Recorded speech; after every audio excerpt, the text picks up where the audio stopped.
Thank you very much, Tony. Thank you.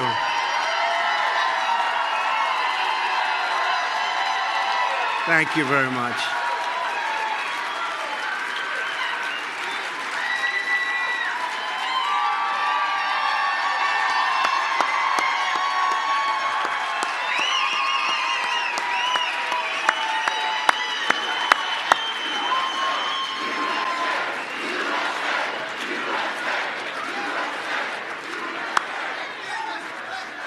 Thank you very much. I've been here before.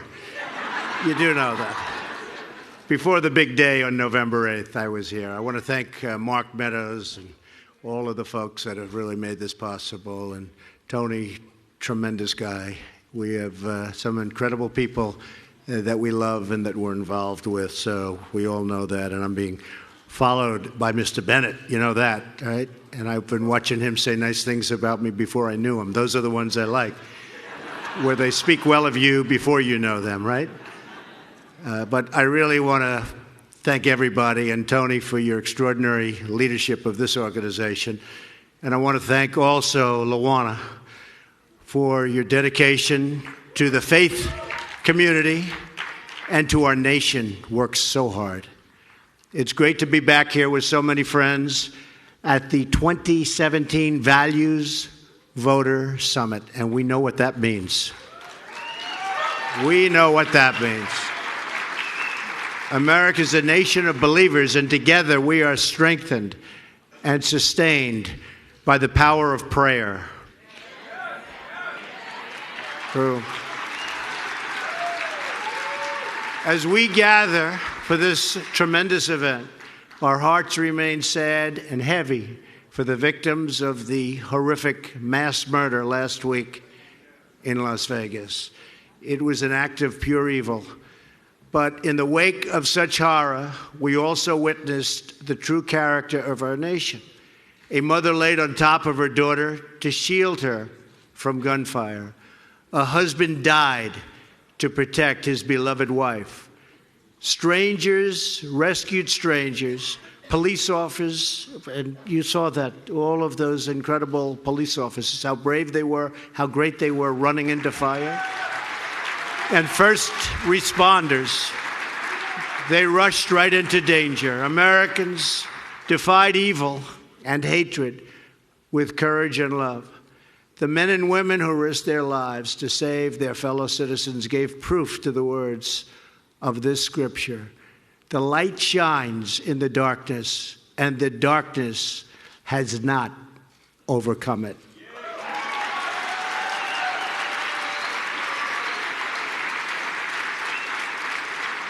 All of America is praying for the wounded and the grieving, and we will be with them today, and we will be with them forever.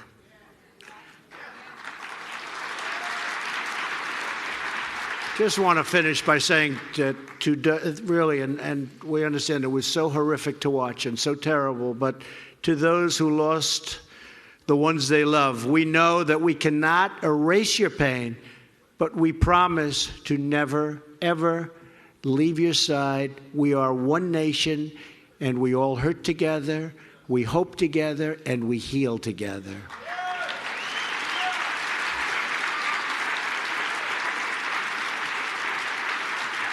We also stand with the millions of people who have suffered from the massive fires which are right now raging in California and the catastrophic hurricanes along the Gulf Coast in Puerto Rico, the Virgin Islands. And I will tell you, I left Texas, and I left Florida, and I left Louisiana, and I went to Puerto Rico, and I met with the president of the Virgin Islands. These are people that are incredible people. They've suffered gravely, and we'll be there. We're going to be there. We have really, it's not even a question of a choice. We don't even want a choice. We're going to be there as Americans, and we love those people and what they've gone through. And they're all healing, and their states and territories are healing, and they're healing rapidly. In the wake of the terrible tragedies of the past several weeks, the American people have responded with goodness and generosity and bravery. You've seen it. The heroism of everyday citizens reminds us that the true strength of our nation is found in the hearts and souls of our people. When America is unified, no force on earth can break us apart.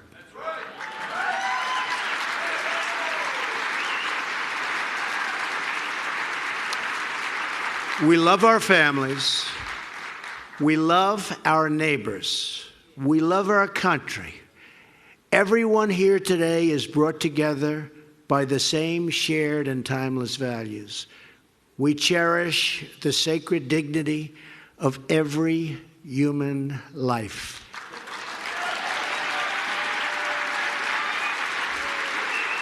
We believe in strong families and safe communities. We honor the dignity of work. We defend our Constitution. We protect religious liberty.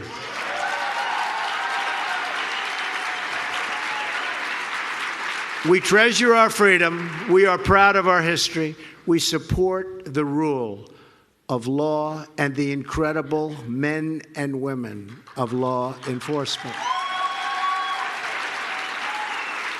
We celebrate our heroes, and we salute every American who wears the uniform. We respect our great American flag.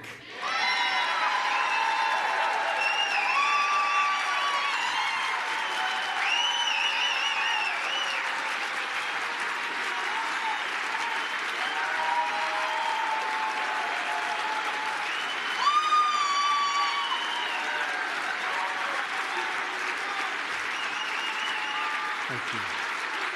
Thank you. Thank you. And we stand united behind the customs, beliefs, and traditions that define who we are as a nation and as a people. George Washington said that religion and morality are indispensable to America's happiness, really prosperity, and totally to its success. It is our faith and our values that inspires us to give with charity, to act with courage, and to sacrifice for what we know is right. The American founders invoked our Creator 4 times in the Declaration of Independence, 4 times.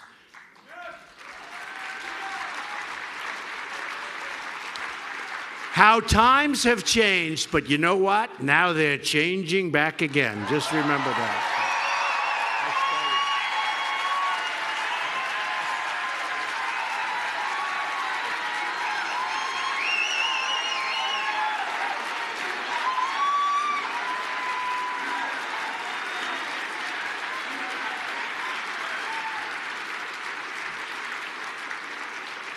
Benjamin Franklin reminded his colleagues at the Constitutional Convention to begin by bowing their heads in prayer. Religious liberty is enshrined in the very First Amendment of the Bill of Rights, and we all pledge allegiance to very, very beautifully, one nation under God. This is America's heritage, a country that never forgets that we are all, every one of us, made by the same God in heaven. When I came to speak with you last year, I made you a promise. Well, one of the promises I made you was that I'd come back. See?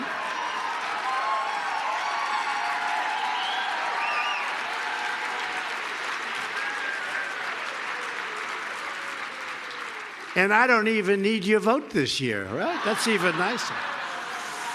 But I pledge that in a Trump administration, our nation's religious heritage would be cherished, protected, and defended like you have never seen before. That's what's happening. That's what's happening. You see it every day. You're reading it. So this morning, I am honored and thrilled to return as the first sitting president to address this incredible gathering of friends, so many friends. So many friends.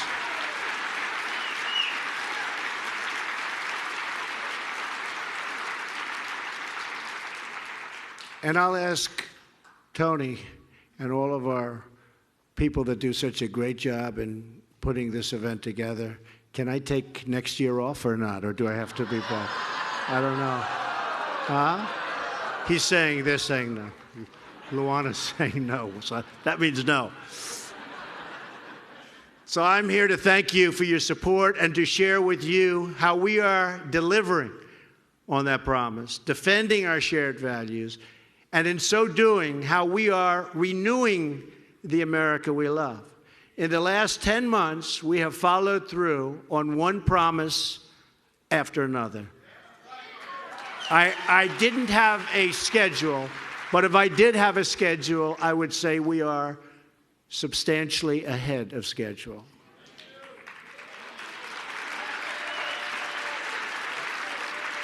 Some of those promises are to support and defend the Constitution. I appointed and confirmed a Supreme Court justice in the mold of the late, great Justice Antonin Scalia, the newest member of the Supreme Court, Justice Neil Gorsuch.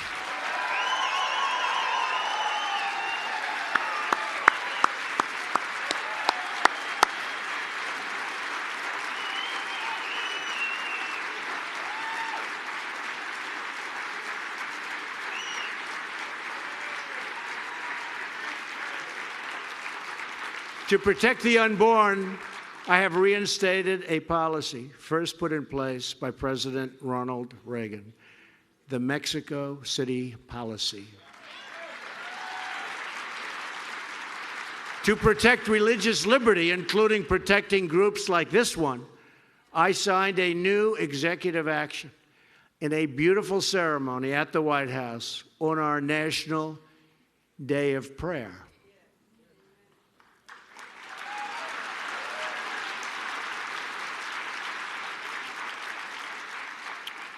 Which day we made official. Among many historic steps, the executive order followed through on one of my most important campaign promises to so many of you, to prevent the horrendous Johnson Amendment from interfering with your First Amendment rights.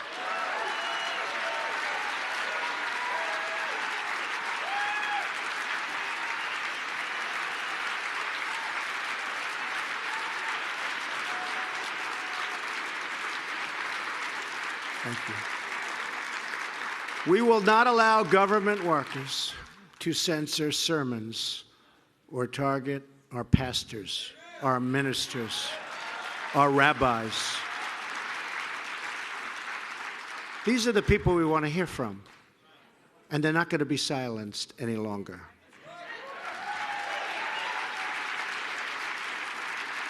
Just last week, based on this executive action, the Department of Justice issued a new guidance to all federal agencies to ensure that no religious group is ever targeted under my administration. Won't happen. We have also taken action to protect the conscience rights of groups like the Little Sisters of the Poor. You know what they went through. What they went through. They were going through hell, and then all of a sudden they won. They said, how did that happen? We want to really point out that the Little Sisters of the Poor and other people of faith, they live by a beautiful calling, and we will not let bureaucrats take away that calling or take away their rights. We are stopping cold the attacks on Judeo-Christian values.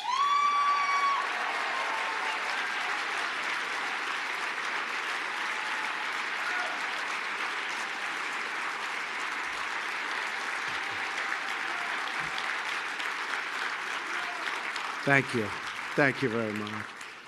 And something I said so much during the last 2 years, but I'll say it again as we approach the end of the year.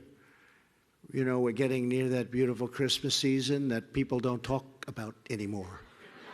They don't use the word Christmas because it's not politically correct. You go to department stores and they'll say Happy New Year and they'll say other things and it'll be red. They'll have it painted, but they don't say, well, guess what? We're saying Merry Christmas again.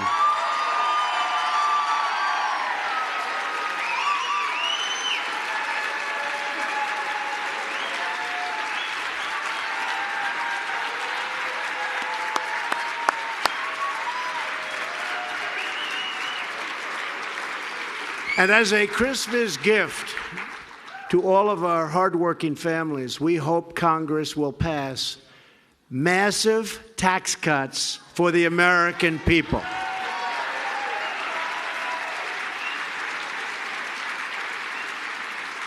That includes increasing the child tax credit and expanding it to eliminate the marriage penalty. Because we know that the American family is the true bedrock of American life. So true.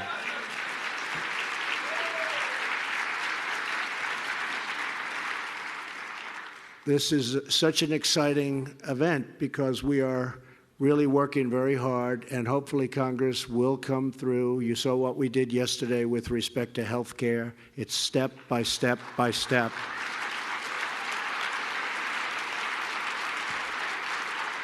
And that was a very big step yesterday. Another big step was taken the day before yesterday. And one by one, it's going to come down, and we're going to have great health care in our country. We are going to have great health care in our country. We're taking a little different route than we had hoped because getting Congress, they forgot what their pledges were. So we're going a little different route. But you know what? In the end, it's going to be just as effective, and maybe it'll even be better.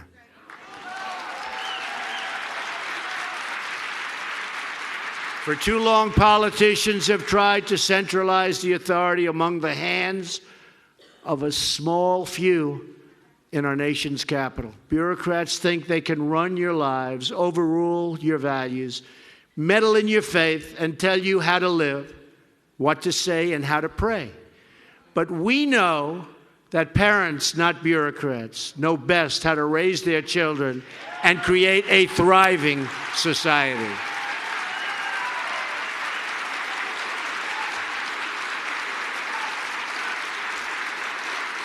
We know that faith and prayer, not federal regulation, and by the way, we are cutting regulations at a clip that nobody has ever seen before.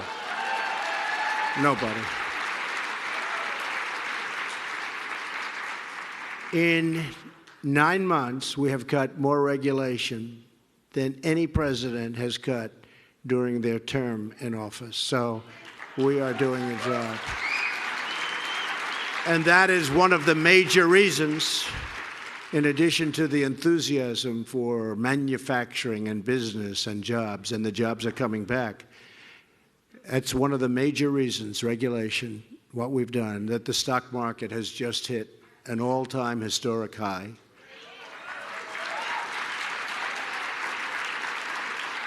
That just on the public markets, we've made, since Election Day, $5.2 trillion in value. Think of that, $5.2 trillion. And as you've seen, the level of enthusiasm's the highest it's ever been, and we have a 17-year low in unemployment. So we're doing really some work. We know that it's the family and the church, not government officials, that know best how to create strong and loving communities. And above all else, we know this. In America, we don't worship government, we worship God.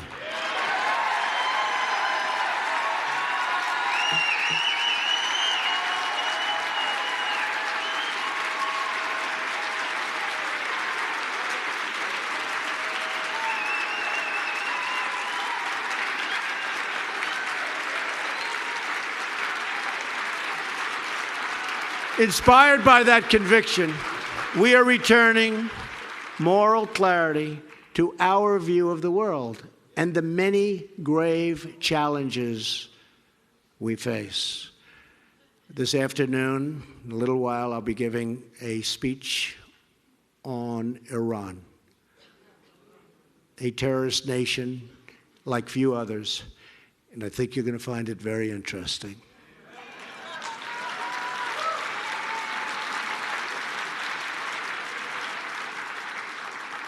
Yesterday, things happened with Pakistan. And I have openly said Pakistan took tremendous advantage of our country for many years. But we're starting to have a real relationship with Pakistan, and they're starting to respect us as a nation again, and so are other nations. They are starting to respect the United States of America again, and I appreciate that. And I want to thank the leaders of Pakistan for what they've been doing.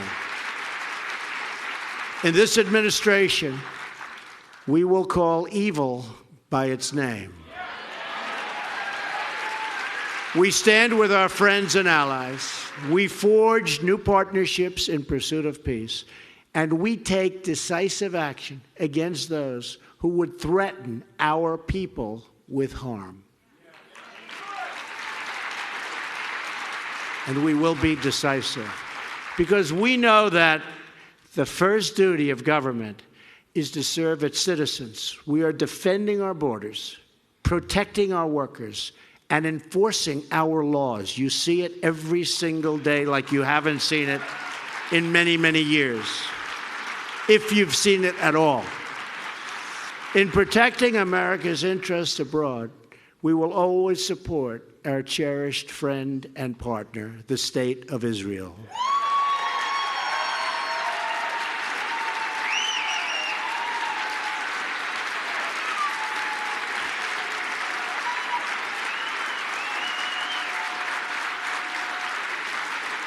We will confront the dangers that imperil our nation, our allies, and the world, including the threat of radical Islamic terrorism. We have made great strides against ISIS, tremendous strides. I don't know if you've seen what's going on, but tremendous strides against ISIS. They never got hit like this before.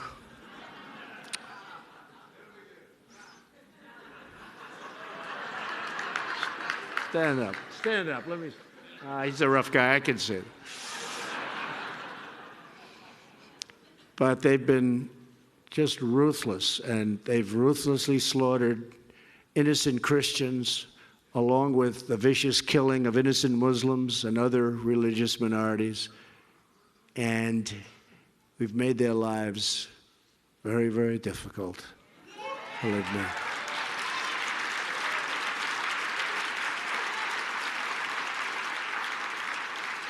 We've done more against ISIS in 9 months than the previous administration's done during its whole administration. By far, by far.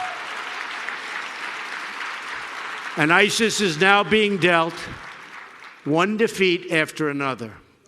We're confronting rogue regimes from Iran to North Korea, and we are challenging the communist dictatorship of Cuba and the socialist oppression of Venezuela, and we will not lift the sanctions on these repressive regimes until they restore political and religious freedom for their people. All of these bad actors share a common enemy, the one force they cannot stop, the force deep within our souls, and that is the power of hope. That is why, in addition to our great military might, our enemies truly fear the United States, because our people never lose faith, never give in, and always hope for a better tomorrow.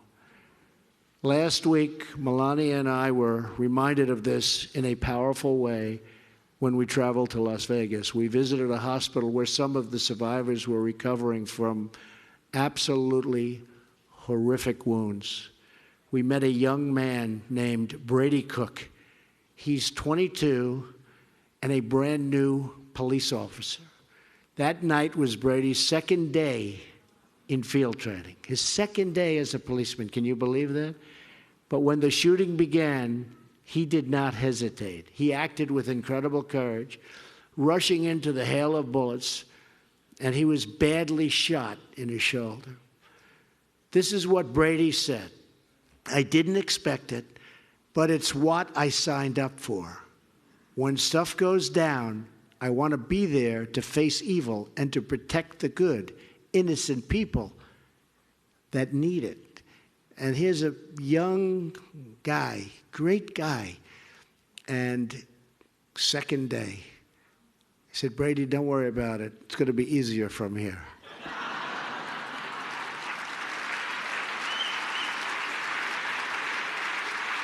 Brady's a hero, and he can't wait to get back on the job.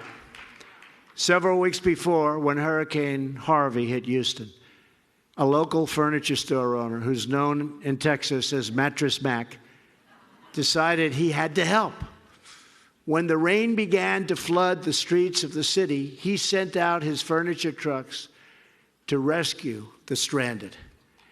He brought them back to his stores and gave them food and a clean, dry place to stay, even if it meant ruining countless dollars worth of furniture.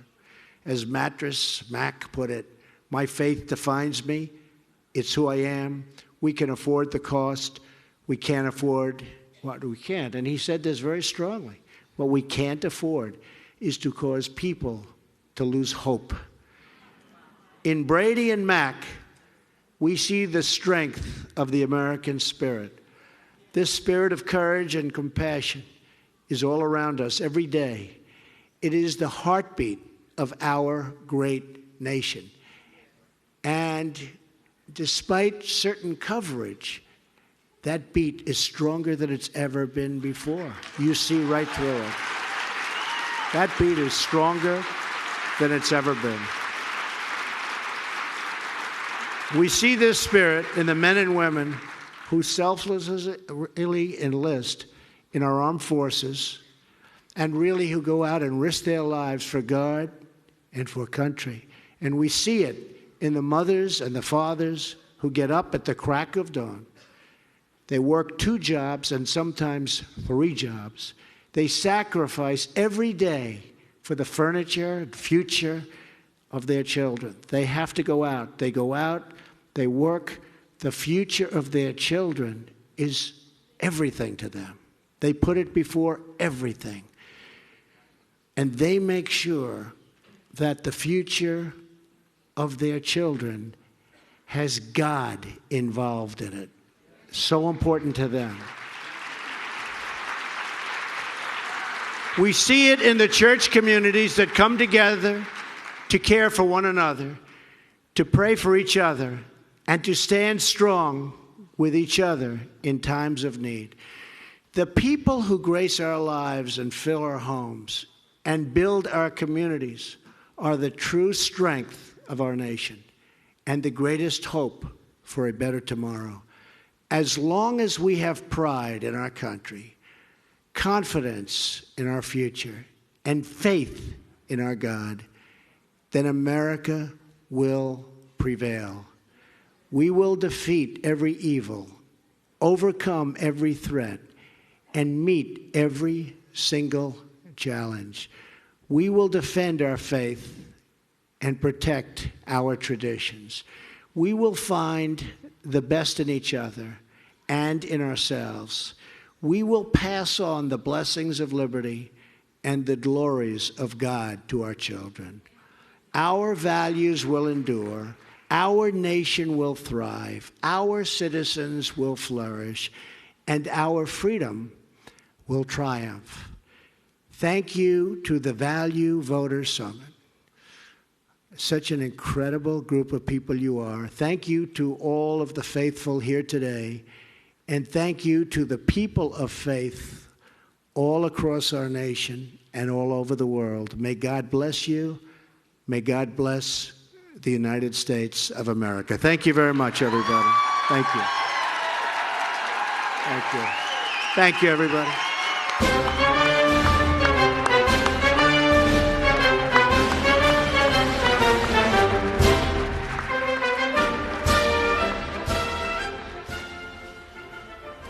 you have President Trump ending his remarks today in Washington, D.C. at the Values Voter Summit. This is an annual summit organized by the Family Research Council. They're a conservative Christian lobbying group. And Mr. Trump today is the first sitting president to speak at that summit. A lot of headlines overnight and more to come later today. We saw the president hint at those a little bit there. Hey, everyone, I'm Amna Nawaz in New York, and with me down in Washington, D.C., my colleagues Catherine Faulders over at the White House. How you doing, Catherine? Amna, doing well, but we have a big news day ahead of us. Man, brace yourself. Stay with me here for just a second. Mary Alice Parks is over at our D.C. bureau, too. Thanks for being here, Mary Alice. I agree with Catherine. We're like reeling. There's just so much. And it's Friday the 13th, so that doesn't make it any better. I know. Oh, my gosh. I hadn't even realized. Yes, you guys, brace yourselves. There's a lot to come. Catherine, kick us off here. First of all, we just heard the president talk there about a lot of different stuff, the war on Christmas, about protecting Judeo-Christian values here. This group, the Family Research Council's summit at the Values Voters Summit, why is he there? Who is he talking to when he shows up here? You know, he's talking to, it's an annual conference in D.C. for social conservatives to gather this. Now, he made a point of saying that he's the first sitting president to do this. This is something that he's addressed before during his presidential campaign. I think this is his third visit there today, and obviously as just his third visit there in general. He touched on what others have been touching on here at this conference: faith, hope, blessings of liberty, religious. His big speech on Iran today. Yes, we're going to get to that in just a second. He also mentioned some other action he's been taking, a big priority for him, Mary Alice, when it comes to health care. We saw yesterday he signed an executive order that would go a long way towards undermining the current system if it's implemented. But last night, there was another huge blow dealt to the current health care system. Tell me about that. Right. It was sort of a bizarre day yesterday, this big formal White House press conference where he signed these executive orders that just suggested that federal agencies consider new rules. I mean, changes to rules that could have a real impact, but things down the road. And then late at night at 11 o'clock, the White House issues a bombshell of a statement, just a paper statement, saying that right away, though, the federal government is going to stop paying insurance companies subsidies that they use under the Affordable Care Act to help lower out-of-pocket costs for lower-income Americans, the lower-income Americans especially who buy their own insurance on those individual markets. This was something the president has threatened to do in the past, but even Republicans had urged him not to. There's a feeling that this will absolutely further destabilize those individual insurance markets. So, Catherine, help us understand from the White House perspective here, because we've already had some Republicans push back on this, saying, hey, this is actually going to leave some people in my district uninsured or vulnerable. What is the White House thinking here? Why now? Yeah, look, exactly. You have Republicans pushing back against this, Amna, but I think it's a day of dismantling, as one of our colleagues put it. He wants to roll back, as Mary Alice said. He threatened to do this. This is fulfilling his campaign promise. But as you mentioned, Republicans have taken issue with this too, especially Democrats, but Republicans in these districts. And I think this poses a huge political risk for him, right? It's unknown what exactly is going to happen here. So the White House, a little silent on it this morning. The president tweeted already weighing in early this morning at 5:30 in the morning, usually before he starts tweeting. He was up early today, weighing in and defending this late night decision from the White House, saying that Democrats need to call him and they need to get on the same page here, Amna. But as you mentioned, it's a huge political risk for him, and it's unknown. It's unknown what the outcome will be. And I think it's important to say, we're going to have more coverage about unpacking what exactly it does mean. Experts are digging through that right now. We'll have a lot more coverage coming up on abcnews.com, of course, and here as the day goes on. But, Catherine, let me stick with you here for a second. There's another big speech coming up later today. This is something the president's been hinting at for a very long time. It has to do with the Iran nuclear deal. What do we expect him to say?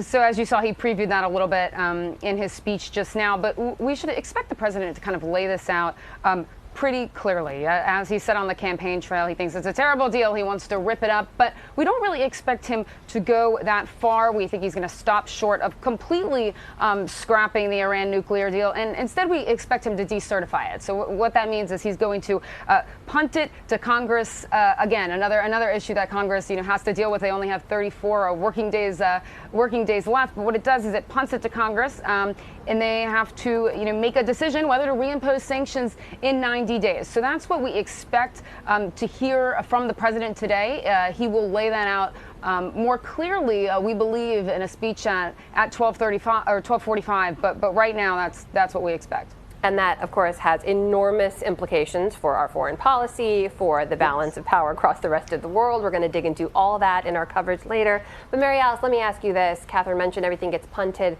back to Congress now. We've seen this before, healthcare reform, tax reform. Now it looks like potentially when it comes to this particular deal, the nuclear deal with Iran, is Congress prepared to handle this? Immigration reform. I mean, look, this is the president's MO now. Kind of, I'll break it, Congress, you buy it. And this is his strategy, asking Congress to tackle an ever-growing to-do list and tackle it soon. I mean, they're going to have to fund the government by the end of the year. They wanted to move on tax reform by then. Immigration, all of those dreamers, those young immigrants feel like they're, know that their visas and their work status is totally up in the balance too, let alone now healthcare. More and more we're watching this president punt issues from foreign policy to immigration to healthcare to Congress and expect them to act. And this is a Congress that we also know isn't good at necessarily getting things done. So tacking on more and more for them to do just means that their focus is that much more divided. And Amna, yeah, go ahead, Catherine. I was saying I would add to Mary Alice, it's obviously adding this laundry list of what they already have to do, but it's also against a lot of the president's own advisors. Last week, Mattis was against scrapping the Iran deal, decertifying it. So this position that he's going to take today is going to be interesting to see how it plays out down the line within the White House, the conversations that are going on behind the scenes, because a lot of his advisors don't agree with this position that he'll lay out today. It is an incredible step to take, and of course we'll have those full details right here. 12:45 today, the president's going to be speaking to make those remarks. Mary Alice Parks, Catherine Faulders, happy Friday the 13th, y'all.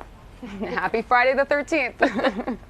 Thanks to all of you for watching as well. 12:45 Eastern time right here. We're going to have the president's remarks on the Iran nuclear deal right here, so join us then. For now, I'm Amna Nawaz, and I'll see you back here very soon.